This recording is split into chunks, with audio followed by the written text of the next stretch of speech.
오늘 낮에 우리 권사님들, 집사님들이 많이 나오셔서 내일 우리 사랑의 밥차를 가는 거기 때문에 준비하느라고 오셨어요. 그래서 너무 감사드립니다. 갑자기 이렇게 되어져 가지고 이제 토요일 날 이렇게 지난주 토요일 날 저녁에 이제 문자를 받아 가지고 제대로 주부에 광고도 못 하고 그리고 이제 우리가 준비해서 내일 이제 교회에서 9시 반에 출발을 하게 됩니다. 오늘 이제 권사님들, 집사님들이 많이 나오셔가지고 준비를 잘 하셨어요. 그래가지고 식사를 이제 점심 때 먹었는데 얼마나 맛있는지 2그릇을 먹었습니다. 저만 먹은 게 아니고 우리 남자분들은 오신 분들 대부분 다 2그릇씩 드셨어요. 너무 감사해요. 내일 이제 여러분들 시간을 내셔서 함께 가셔서 사랑으로 우리가 잘 섬기는 그런 시간 됐으면 좋겠습니다. 우리 지도 한번 보겠습니다. 지도를 보시면 이게 이제 바울의 3차 전도 여행인데, 바울이 안디옥이 이제 거점 교회예요. 바울을 파송하고 바나바를 파송하고 이랬던, 그래서 1차, 2차, 이제 3차 전도 여행까지 가게 됐는데 이게 3차 전도 여행의 지도입니다. 안디옥에서 에베소로 가고, 에베소에서 드로아로 가고, 또 빌립보로 가고, 데살로니가로 가고, 고린도로 가고, 역으로 이제 올라가서 마찬가지고. 대충 해갖고 이제 신앙생활을 되겠어요? 왜냐면 하나님 앞에 가면 우리의 상이 기다리고 있는데 영원한 생명을 가지고 영원히 천국에서 상을 받고 영원히 살게 되는데, 우리 천국을 바라본다면 우리가 일사각오로 신앙생활을 해야죠. 대충 하면 안 돼요. 저도 보면 이렇게 일사각오한 신앙으로 신앙생활 하시는 분들이 보여요. 제가 못 볼 것 같죠? 보면 저분은 일사각오로 신앙생활 하는구나, 그런 게 보이는데, 어떤 분은 일사각오가 없고 대충 그냥 뭐 그렇게 신앙생활 하는 분도 있어요, 여러분. 여기 나온 분들은 아니죠? 여러분, 한번 자기 신앙 한번 돌아왔으면 좋겠어요. 그래서 여러분, 우리가 천국의 상을 사도 바울처럼 바라본다면 어떻게 살아야 할지를 우리가 뭐 본문을 통해서 사도 바울의 모습을 보면서 내 자신을 한번 거울에 비치는 것처럼 비춰보면서 나는 어떻게 살고 있는가 점검하면서 우리가 한번 말씀을 통해서 점검했으면 좋겠습니다. 첫 번째는 뭐냐면, 고난이 예상될지라도 믿음으로 결단하고 앞으로 나가야 합니다. 고난이 있어요. 예수 믿는 사람들, 여러분, 고난이 있습니다. 평탄한 길 가는 거 아니에요. 하나님께서 때로는 평탄한 길도 주시고 순적하게 만나게도 하시고 이렇게 하시지만, 일반적으로 보면 크리스찬들이 가는 그 길은 고난의 길입니다. 편하게 생각하시면 안 돼. 우리 장로님들 여러분 편할 것 같습니까? 장로님들이 얼마나 무거운 짐을, 말은 안 하는데 정말 무거운 짐이에요. 여러분, 그냥 장로 직분 받으면 그냥 짐을 지고 있구나, 한 짐을 지고 있구나, 이렇게 생각하시면 돼요. 그냥 뭐 안 해도 그냥 한 짐을 지고 있어. 거기다가 이제 어떤 걸 하려고 하면 그 짐이 너무 무거워요. 장로님들만 그러겠습니까? 회장님들 이제 이번 주에 총회를 하게 되는데, 우리는 총회할 때 내가 하려고 서로 싸우시나요? 아니면 서로 하라고 막 이러면서 기도하고 있어요, 대신하세요, 이렇게 하시나요? 미루시나요? 분위기가 좀 그런데 여러분, 이게 짐이에요. 사실 하나님이 일한다는 게 편한 길이 아니란 말이에요. 그런데 내가 지겠습니다 이렇게 해가지고 고난의 길을 가야지, 그게 진짜 신앙인인 거지. 오랫동안 권사님에서 기도하고 있었어요. 권사님 하세요, 이번에 회장. 자기는 안 하면서. 이렇게 하면 여러분, 기도만 하면 뭐해? 자기가 무거운 짐을 지고 고난의 길을 걸어가려고 해야지. 이번에 총회 때 여러분, 서로 미루지 말고 내가 하겠습니다 이렇게 결단하시기를 주님으로 축복합니다. 하나님이 기뻐하는 일이에요. 아멘을 안 하네, 아멘을 안 하네. 끝날 때까지 아멘 시킬까? 여러분, 고난의 길을 기쁨으로 가시길 주님으로 축복합니다. 왜냐하면 하나님께서 준비하신 상이 있단 말이에요. 사도 바울이 이제 밀레도에서, 아까 지도 봤잖아요. 밀레도에서 에베소 장로를 청해요. 오라 그럽니다, 장로들을. 그래서 장로님들한테 뭐라고 하냐, 23절 24절 사도행전 20장 보겠습니다. 같이 읽겠습니다. 사도행전, 오직 성령이 각성해서 내게 증언하여 결박과 환난이 나를 기다린다고 하시나 내가 달려갈 길과 주 예수께 받은 사명 곧 은혜의 복음을 증언할 일을 마치려 하면은 나의 생명조차 조금도 귀한 것으로 여기지 아니하노라. 아멘. 내가 하나님 앞에 나아가는 그 길, 하나님이 주신 사명, 이걸 감당하는 것에 나는 이 사명을 생명보다 더 귀하게 여긴다. 왜 그렇습니까? 천국의 상을 바라보니까, 하나님이 주실 영생을 바라보니까 이런 결단하는 것입니다. 나는 내 생명보다도 사명을 더 귀하게 여긴다. 이렇게 장로님들한테 얘기를 합니다. 여러분도 그렇게 하셔야 합니다. 그 얘기를 하고 있는 거죠. 사도 바울이 이제 아까 지도를 보셨죠? 지도를 쭉 보시면 3차 전쟁 마치고 이제 두로에 도착합니다. 두로에 도착했더니, 자, 4절 한번 보겠습니다. 두로에 도착했더니 사도행전 21장 4절. 같이 읽겠습니다. 제자들을 찾아 거기서 이레를 머물렀더니 그 제자들이 성령의 감동으로 바울더러 예루살렘에 들어가지 말라 하더라. 아멘. 성령의 감동으로 어떻게 한다고요? 바울더러 예루살렘에 가지 말라는 거. 고난이 있다는 거예요. 그러니까 여러분, 성령님께서 사도 바울로 예루살렘 가면 안 돼, 그런 뜻이 아니고, 성령께서 감동을 주시는데 예루살렘에 가면 사도 바울이 많은 고난을 겪을 거라고 하는 것을 감동한 거예요. 감동하신 거예요. 그래서 사도 바울한테 그 얘기를 한 거예요. 성령의 감동으로 거기 가면 큰 고난이 있을 거다. 제자들이 이제 만류하는 거죠. 들어가지 말라고 만류하는 거죠. 근데 사도 바울이 멈췄습니까? 아니에요. 그냥 전진합니다. 예수 믿는 사람들은 고난의 길이 있어도 앞으로 계속 나가야 돼. 전진해야 돼. 머물러 있으면 안 돼.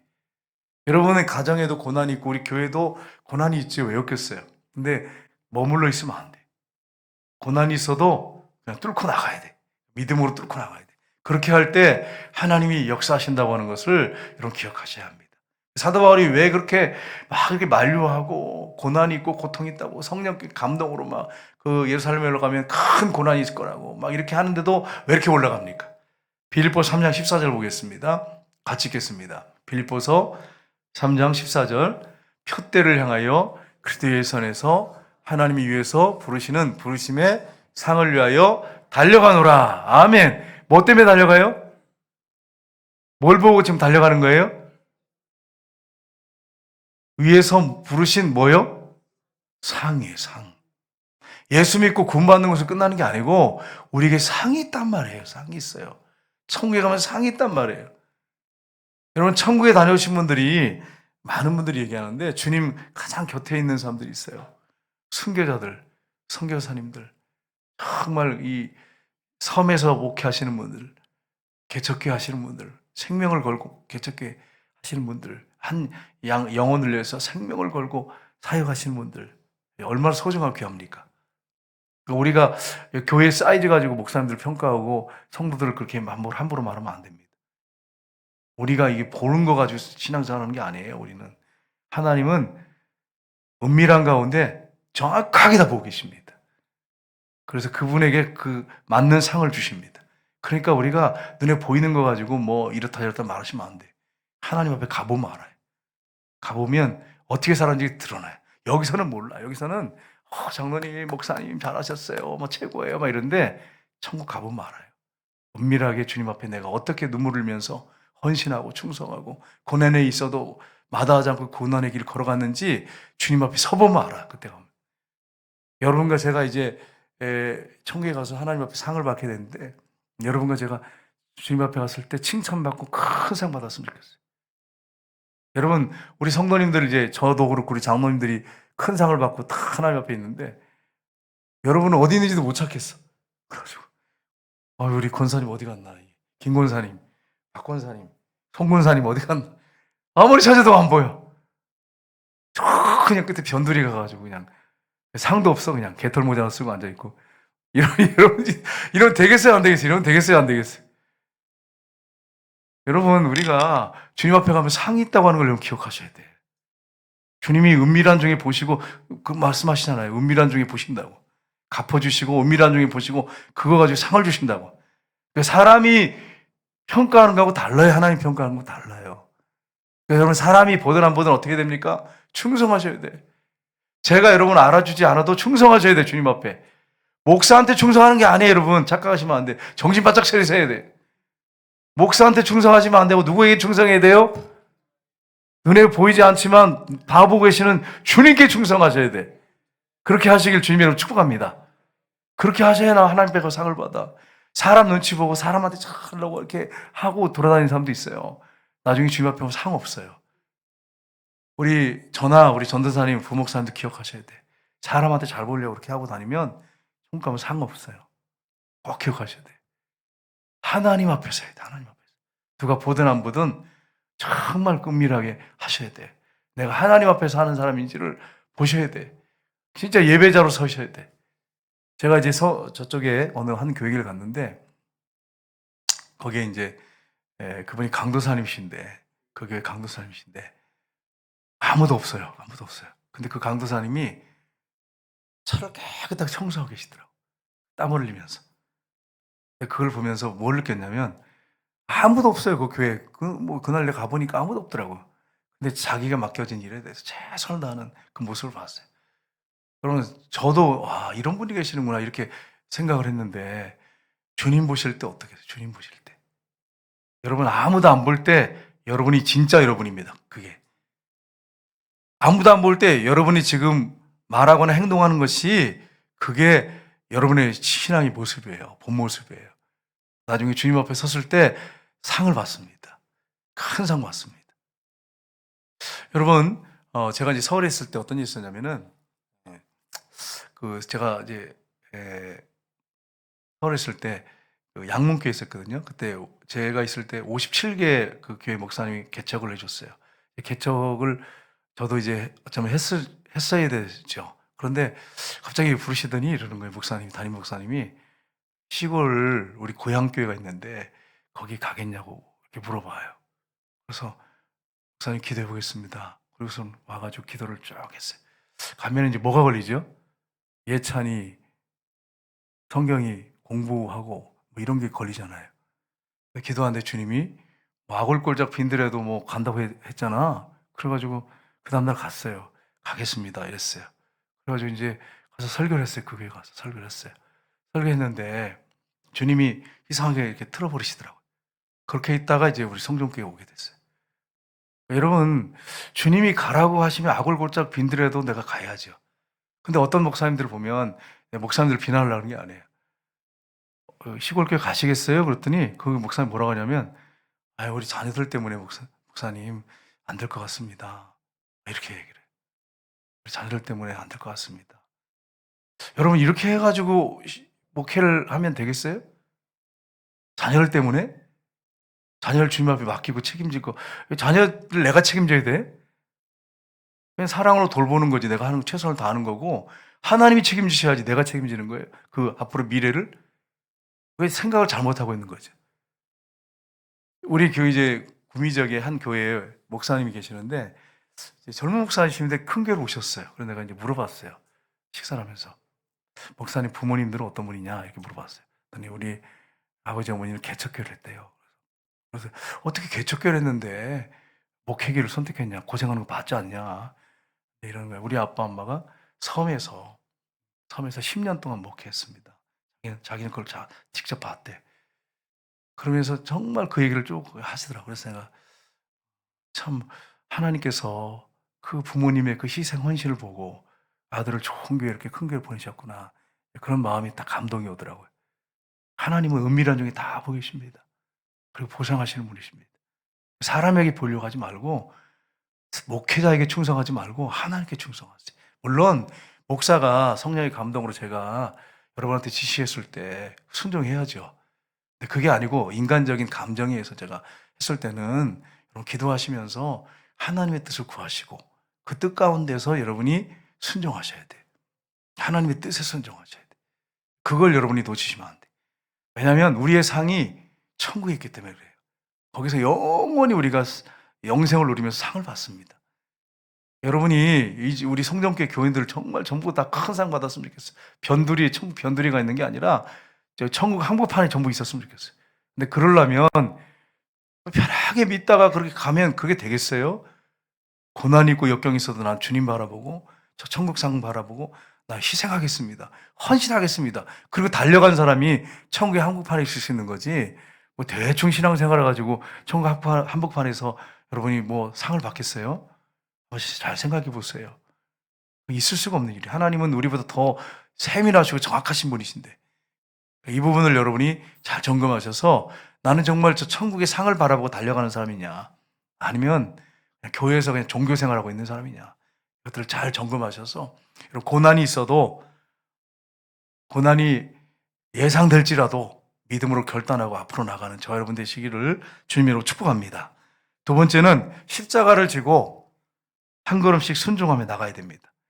승리와 기도 때 좀 축복에 대한 설교를 좀 많이 하면 좋겠지만, 우리가 천국의 상을 바라본다면 고난에 대한 지금 말씀이 있는데 어떻게 축복만 얘기하겠냔 말이에요. 십자가를 지고 한 걸음씩 순종하며 나가야 합니다. 여러분, 이제 사도 바울이 가이사라로 갑니다. 두로에서 가이사라를 갔는데, 가이사라에 갔더니 거기에 누가 있었느냐? 빌립 집사님, 일곱 집사님, 초대교회 일곱 집사님 중에 한 분이죠. 성령 충만해서 전도하러 다니는 전도자예요. 그 집사님 집에 가서 머물게 됐어요. 며칠 머물게 됐는데, 그 집 딸들은 4명이 있었어요. 4명. 여기 우리 교회도 지금 아들을 얻고 딸만 7이었던 우리 권사님이 계세요. 그래가지고 6명인가 7명인가 모르겠네. 그런데 여러분, 아들 낳으려고 사실 낳잖아요, 딸들. 그렇게 해가지고 옛날에 보면. 근데 이 딸들이 얼마나 믿음이 좋은지 전부 4명이 예언하는 사람들이었어요. 그래가지고 이제 그 집에 머물게 됐는데, 문제가 뭐냐? 10절 하반절, 11절 한번 보겠습니다. 같이 읽겠습니다. 아가보라고 하는 한 선지자가 유대로부터 내려와 우리에게 와서 바울의 띠를 가져다가 자기 수족을 잡아매고 말하기를, 성령이 말씀하시되 예루살렘에서 유대인들이 이같이 이 띠 임자를 결박하여 이방인의 손에 넘겨주리라 하거늘. 아멘. 여러분, 우리 지금 띠는 이제 가죽띠지요. 남자들이 좋아하는 게 뭐냐면 시계, 가죽띠, 이런 거예요. 차, 이런 거거든요. 근데 이제 그 당시에는 가죽띠가 아니고 그냥 줄로 이렇게 해가지고 이렇게 묶어가지고 이렇게 다녔어요, 띠가. 이 사도 바울의 띠를 가져다가 자기 수족을 탁 이렇게 묶더니, 앞으로 예루살렘에 올라가면 사도 바울 당신 이렇게 될 겁니다. 그래서 이방인의 손에 넘겨져서 고난을 당할 겁니다. 이렇게 한 것입니다. 그럼 여러분 같으면 어떻게 하시겠어요? 당신이 이렇게 묶여가지고 이방인의 손에 넘겨져가지고 고난을 당하고 고통을 당하고 순교할지도 모릅니다. 이렇게 여러분한테 했을 때 여러분 어떻게 하시겠어요? 아멘, 나 그래도 난 갑니다. 이렇게 하시겠어요? 아니면 한 1년 동안 다른 데 좀 갔다가 좀 피해 있다가 가겠습니다. 이렇게 하시겠어요? 우리 성경 사람들은 안 그러시겠죠? 아멘 그러고 가겠죠. 여러분, 그래가지고 손에 이렇게 넘겨주려 하니까 사도 바울이 그래도 여러분 올라가겠다고 합니다. 여러분, 우리가 기억할 게 있습니다. 우리가 예수님 믿고 따르는 제자로서 항상 염두에 둬야 돼요. 우리 마태복음 10장 38절 보겠습니다. 마태복음 10장 38절 같이 읽겠습니다. 또 자기 십자가를 지고 나를 따르지 않는 자도 내게 합당하지 아니하니라. 아멘. 하나님이 여러분에게 주어진 십자가 지지 않고 벗어버리면 하나님 보시기 합당하지 않대. 마음에 안 드신다는 거예요. 여러분에게 주어진 십자가가 있어요. 근데 그 십자가가 어떤 거냐면, 목사님, 우리 남편이 내 십자가예요. 아니에요, 여러분. 목사님, 우리 아들이, 딸이 내 십자가예요. 아니에요, 여러분. 그게 십자가가 아니야. 다른 사람들과 안 믿는 사람들도 다 십자가 지고 있네, 그러면. 딸 때문에, 아들 때문에 고통당하고 있네, 그러면. 십자가 지고 있네, 전부. 안 믿는 사람들도 다 십자가 지고 있어요? 아니잖아요. 아들, 딸이 날 힘들게 한다고, 그게 남편이 날 힘들게 한다고 그게 십자가예요? 예? 그거 십자가 아니란 말이에요. 우리가 기억해야 돼요. 십자가 그게 아니고, 내가 안 질 수 있는데 예수님 때문에 지는 게 십자가예요. 내가 얼마든 피할 수 있고 내가 안 질 수 있어. 그런데 예수님 때문에 내가 지는 게 그게 십자가야. 그러니까 여러분이 우리 아빠가 엄마가 십자가예요. 아내가 십자가예요. 남편이 십자가예요. 자식이 십자가예요. 그러시면 안 돼. 여러분, 안 믿는 사람들도 십자가 지고 다녀요. 그러면 우리가 십자가라고 했을 때는 정말 내가 안 질 수 있어. 피할 수 있어. 그런데도 지고 가는 게 십자가예요. 십자가는 희생이 따라요, 희생이. 여러분, 십자가 벗어 던지지 말기를 주님으로 축복합니다. 물론 이럴 수 있어요. 내가 예수 믿는 것 때문에 남편이 안 믿어. 그래서 정말 순종하고, 우리 권사님들 너무 감사해요, 집사님들. 그때 비 맞춰줘요. 막 속이 막 이렇게 끓어오르지만은 전도하려고 그냥 사랑으로 섬기고 그냥 이렇게 해가지고 결국 전도해가지고, 또 그 전도하면 또 끝나는 게 아니에요, 여러분. 가다가 또 한 주, 2주 나가다가 좀 마음에 틀어지면, 마음 망가뜨리면 성경 확 집어 던져요. 그래서 안 간다고 그러고요. 이제 우리 아버지 보니까 그러더라고요. 우리 아버지. 우리 아버지 막 우리 어머니가 비유 맞춰가지고 막 기도하면서 잘해가지고 이제 교회 다니시다가 뭐 조금 이렇게 말 안 듣고 그러니까 있잖아요. 성경 확 집어다녀 그러더니 나 교회 안 간다 그러더라고요. 난 그런 걸 다 봤어요, 여러분. 그뿐입니까? 막 성경책 찢어버리는 사람도 있어요. 막 태우는 사람도 있어요. 그러다 또 막 잘 섬기고 막 그러면 또 교회 나오고. 근데 믿음이 딱 들어가니까 다시는 그런 말 안 하시더라고. 믿음 들어가니까. 그때까지는 고난, 그게 십자가지, 어떻게 보면. 그러니까 여러분이 정말 십자가를 끝까지 지고 가셔야 돼. 던져버리시면 안 돼. 목사도 마찬가지고 장로님들 마찬가지. 어떤 장로님은요, 저 모교회 장로님은 막 너무 힘들다고 하면서, 아유, 빨리 그냥 조기 은퇴한다 그러면서 막 내놓겠다고. 그런 장로님이 있어요. 아니, 어떤 문제 때문에, 개인적인 사적인 문제 때문에 그러면 이해를 하지만, 그게 아니고, 아, 힘들어가지고 못 지겠다 그러면서, 교회 너무 뭐 일도 많고 막, 십자가에 안 지겠다 그러면서. 그러면서 벗어던져. 그러면 처음 가면 그 장로님이 상이 있겠어요? 여러분 생각해 보세요. 내 준 십자가, 그 십자가가 그럼 가벼우면 십자가 하겠어요? 십자가 잘라내면 안 되죠. 내게 주은 십자가, 주님 때문에 져야 되는 십자가, 그거 지고 끝까지 가야지. 그렇게 해야 하나님 앞에 가서 상을 받지.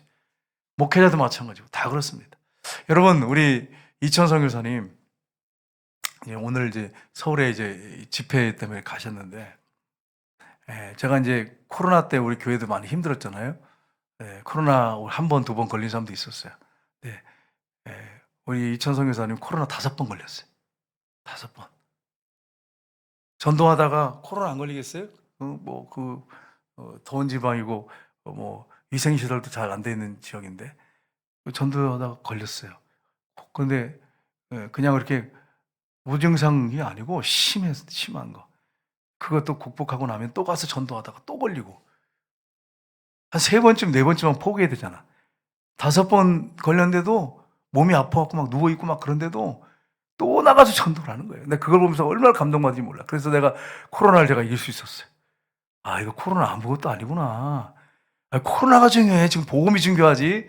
그래서 이길 수 있었어요. 거기다가 또 눈에 또 문제가 생겨가지고 막 예루살렘으로 거기서 팔레탄에서 이 병원 시설이 안 좋잖아요. 그 사람들 사는 게 지옥이잖아요. 얼마나 힘든지 몰라요. 그 고통 가운데 있잖아요. 그래가지고 뭐 예루살렘으로 가서 또 치료할 때 그것도 이기고 또 나가서 또 선교하고 전도하고. 그러니까 그분에게 눈물이 있어, 항상. 기도하면 눈물이 있어.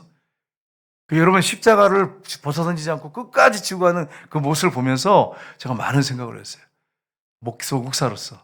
우리 교회도 어려움이 있었잖아요. 근데 이 코로나 가지고 묶여 있으면 안 되는구나. 이거 아무것도 아니네. 병원에 가서 이제 간호사님들하고 얘기해 보잖아요. 내가 간호사님들 얘기하면 이러는 거예요. 코로나는 독감만도 못합니다. 이러는 거예요. 심한 독감만도 못합니다. 근데 그것 때문에 묶여 있는 교회들이 얼마나 많습니까?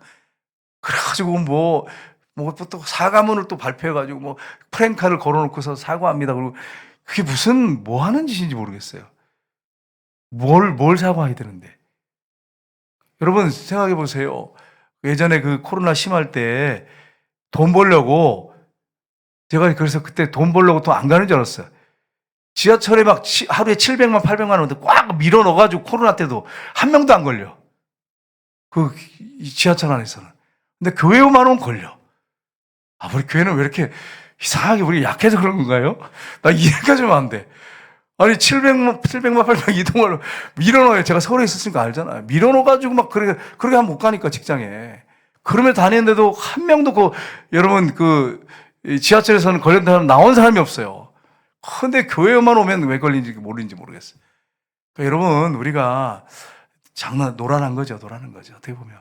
식당은 코로나 걸려가지고 환자 발견해 4시간 이렇게 방역한 다음에 다시 풀어줬어요. 교회는 2주, 우리 3달 우리는 계속 우리 예배 들었다고. 3달 걸려가지고 죽는 줄 알았어요, 진짜. 근데 우리 선교사들하고 같이 예배 드리려고 너무 감사해요. 우리 이그태 장로님 그 시에 들어가서 뭐라는 줄 아세요? 적당히 하셔야죠. 분노는 일으키지 말아야죠. 분노케 하지 말아야죠. 그러니까 그분들은 아무 말도 못해, 시에서. 분노케 하지 말아야지. 적당히 하셔야죠. 이게 뭐 하는 짓이냐고. 이러니까 야단을 막 치니까 시의 관계자들이 가만히 있어 말도 못해. 자기들도 양심이 있잖아, 양심이. 다 알잖아. 여러분, 우리가 코로나 가지고 이게 노란한 거죠, 사실은. 노란한 거예요, 어떻게 보면. 한국교회가 노란한 거예요. 독감보다 간호사들이 그런데 독감봐도 못한다고, 이거. 그러니까 여러분, 우리가 이런 부분을 잘 생각하셔서 여론에 휩싸여가지고 그 여론에 거기에 가지고 움직이시면 안 돼. 여론에 의해서 하나님 말씀 붙잡고 하나님 말씀에 의해서 우리가 움직여야지, 그 여론에 뭐 뉴스에 그거 가지고 막 휘둘리지 마세요. 하나님 말씀 붙잡고 그 말씀 안에서 우리가 나가야 합니다. 세 번째는 16장 24절 한번 보겠습니다. 16장 24절. 이에 예수께서 제자들에게 이르시되 누구든지 나를 따라오려거든 자기를 부인하고 자기 십자가를 지고 나를 따를 것이니라. 아멘. 자기 부인이 있어야 돼요. 예수님이 죽을 때 나 죽었어요. 난 이제 없어요. 내 존재는. 예수님이 살아계시죠. 자기를 부인하고 자기에게 주어진 십자가를 지고 나를 따를 것이니라. 예수님만 십자가 지는 게 아니고 여러분과 저에게 십자가가 지어져 있어요. 예수님 때문에 져야 할 십자가가 있어요. 근데 많은 경우에 교회 안에서 보면 힘들잖아요. 그럼 십자가를 내팽개치려고 그래. 여러분 잘 생각해보세요. 나는 아닌가 생각해 보세요. 교회라는 게 쉬운 일 아니에요, 여러분. 교회 일 만만치 않습니다. 영적인 일이기 때문에 만만치 않아. 사단도 공격하고 사람도 나를 힘들게 할 때가 있어요. 그랬을 때 나 십자가 안 질래요. 그리고 여러분 만약에 도망을 간다면 주님이 기뻐하시겠어요? 너 잘했다. 그래. 얼마나 힘들었으면 그렇게 하겠냐. 이렇게 하시겠어요? 여러분 생각해 보세요. 너 다른 데 가도 또 그러겠네? 이러시겠지. 정신 차려라 너. 하나님이 여러분에게 십자가를 지어줬을 때 그게 힘들고 무거워요. 그런데 자기 십자가를 지고 나를 따를 것이니라. 너에게 준 십자가 있다? 그거 끝까지 지고 따라야 한다. 이렇게 말씀하시잖아요. 오늘 심야기도 들은 분들은 한 분도 도망가지 않길 주님으로 축복합니다. 아멘이시죠? 여기 찍어놓으라 그럴 거예요. 다 찍어놓으라 그럴 거예요. 여러분 주어진 십자가 끝까지 지고 가야 되는 거예요. 저도 마찬가지예요, 여러분. 어떤 교회 보니까 목사님이 막 교회가 힘들다고 그냥 교회 팔아버리고 그냥 어디로 가버리시는 분들이 있어요. 나중에 주님 앞에 못 써요, 못 써. 어떻게 서겠어요? 그런 분이. 생각해. 회개하지 않으면 못 써요. 세 번째, 주님의 뜻이 우리의 삶에 온전히 이루어지도록 우리가 해야 합니다. 많은 사람들이 바울에게 예루살렘에 올라가지 말라고 계속 만류합니다. 근데 사도행전 21장 13절 보겠습니다. 같이 읽겠습니다. 바울이 대답하되 여러분이여 어찌하여 울며 내 마음을 상하게 하느냐. 나는 주 예수의 이름을 위하여 결박을 당할 뿐 아니라 예루살렘에서 죽을 것도 각오해노라 하니. 아멘. 나 예루살렘 가서 죽을 거 각오하고 있다. 일사각오를 하고 있다. 이렇게 하면서 사도 바울이 올라갑니다. 여러분 그러니까 어떻게 합니까? 그렇게 만류하던 분들이 우리 14절 보겠습니다. 14절 말씀 같이 읽겠습니다. 그가 고난을 받지 아니하므로 우리가 주의 뜻대로 이루어지다 하고 그쳤노라. 아멘. 그래서 하나님의 뜻대로 되기를 원합니다. 여러분 하나님의 뜻은 선합니다. 거룩합니다. 제가 지금까지 목회하면서 하나님의 뜻이 한 번도 옳지 않은 적이 없어요. 내가 틀렸다고 생각할 수 있어요. 하나님 이거 너무한 거 아니에요? 그런데도 결국 결과를 보면 하나님의 뜻은 항상 선하셨어요. 항상 옳으셨어요. 사도행전 19장 21절 23절 우리 11장 보겠습니다. 같이 읽겠습니다. 이 일이 있은 후에 바울이 마게도냐와 아가라를 거쳐 예루살렘에 가기로 작정하여 이르되 내가 아멘.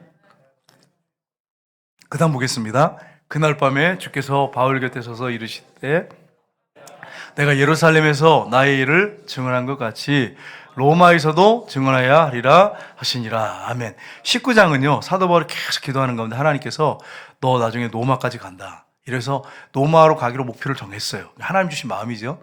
근데 유대인들이 계속 사도 바울을 죽이려고 하고 총독들이 신문을 하고 그러니까 사도 바울이 너무 힘들었어요. 지쳤어요. 그럴 때 23장 11절이에요. 그날 밤에 너무 힘들어서 그럴 때 주님이 나타나셨어요.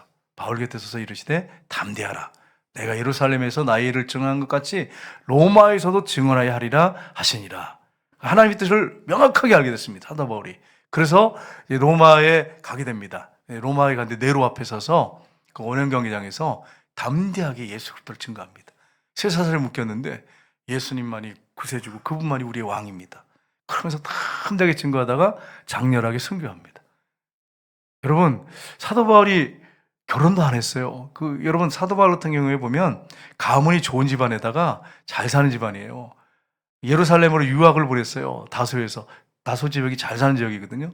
로마 시민권을 갖고 있었어요. 잘 사니까 예루살렘에 유학을 보내가지고 거기서 공부를 시켰어요. 그래가지고 랍비면 편하게 먹고 살 수 있는 그런 안정적인 자리예요. 그런데 그 자리 다 마다하고 복음을 위해서 결혼도 하지 않고 일생을 살다가 마지막에 로마에서 네로, 그렇게 잔인한 네로 황제한테 예수 그리스도를 증거하다가 순교했습니다. 여러분, 사도 바울이 나중에 천국 가면 그 영광이 얼마나 크겠어요. 생각해 보세요. 그 영광, 그 상이 얼마나 크겠어요. 이런 상을 바라보니까 아까 우리 봤잖아요. 사도 바울이 저 부름의 상을 위하여 내가 쫓아가노라, 달려가노라 그랬어요. 여러분과 제가 이 땅에 살아가는데 잠깐입니다. 여기 이제 저나 우리 장모님들, 우리 권사님들 계시는데, 여러분 40년 이상 나 살 수 있다고 생각하시면 손 들어보세요. 청년들이 손 들어야겠죠. 그죠? 나 여기서 40년 살겠다. 30년, 20년. 권사님 20년 그러니까 그래서 나 20년 못 살아요. 권사님 오래 사셔야 됩니다. 기도하셔야 돼요, 권사님. 10년. 몰라요, 진짜. 이거 어떻게 알아요? 내일 어떻게 될지 어떻게 알아? 그럼 여러분과 제가 어떻게 살아야 됩니까? 언제 어떻게 될지 모르는데. 부름의 상을 위해서 고난이 있고 힘든 일이 있고 십자가를 져야 되지만 끝까지 지고 나가야죠. 저 전국의 상을 바라보면서. 여러분과 제가 천국의 상을 바라보고 힘들고 어렵지만 낙심하지 말고 끝까지 여러분 완주해가지고 천국에서 칭찬받고 상 받는, 이 땅에서 뭐 잘 살고 못 살고 이거 아무것도 아니에요. 이게 사실은 따지고 보면 하나님 나라 가서 누릴 영광을 생각하면 아무것도 아니에요. 여러분 다 썩어질 것이잖아요. 이 땅에 있는 것들은 없어질 것들이잖아요. 하나님 나라 것만 다 영원해. 이 땅에 있는 것을 영원한 나라 게 어디 있습니까? 여러분 이 땅에 있는 거 영원한 거 있으면 한 가지만 얘기해 보세요. 이 땅에 있는 거 아무것도 영원한 게 없어. 다 썩어 없어질 것들이잖아요. 시간만 지나면 녹슬고 다 쇠하고 없어질 것들이잖아요. 근데 하나님의 나라는 있는 것들은 영원해. 모두 썩어 없어질 게 하나도 없어. 영원한 것이에요. 천국에 가면 우리에게 주실 상급 영원합니다. 여러분 우리가 이렇게 큰 복을 받은 사람들이라 하면 이 땅에다 미련 두고 이 땅 바라보며 살게 되겠습니까? 이 땅에서 최선을 다해 사십시오. 그러나 저 천국을 늘 바라보면서 우리가 천국 시민답게 살다가 하나님 옆에 가셔야죠. 그래서 여러분 모두가 다 변돌이 인생이 아니라 저 천국 한복판에서 상 받고 칭찬받는 저 여러분 다 되시기를 주님으로 축복합니다. 이 시간에 합심해서 한번